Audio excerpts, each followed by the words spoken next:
Here are three things I've learned as a leadership coach. One, position does not make you a leader, influence does. And not influence in the wrong way where you're telling people to do this or this will happen, but you're providing a proper example. You're providing the material, the resources, whatever it is that they need to be successful. In the grand scheme of things, you are in the position to lead, you're in the position to direct, you're in the position to provide a vision, but you are not in the position to take advantage. You're not in the position to intimidate, right? That's not a leader. That's a boss, or I would even say a bad boss. It's not even a good one. So influence is what leadership is about. Are you influencing them to be better than they currently are?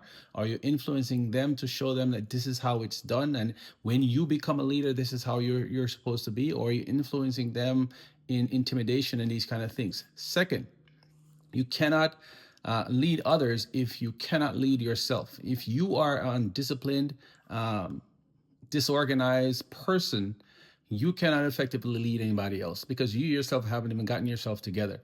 And this does not necessarily mean you're talking about leadership in a sense of work. I mean, it could be even in your personal life.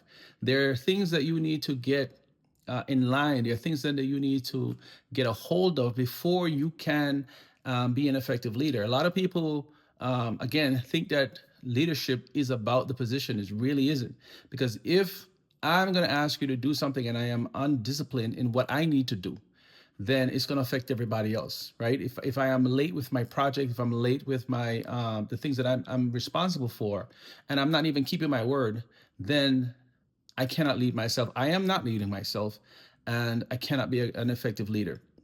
The third thing is accountability starts with you. It does not mean that things are not going to happen that you are going to need to take care of or manage over, but ultimately, everything rolls up to you. I don't care who dropped the ball or what the situation was.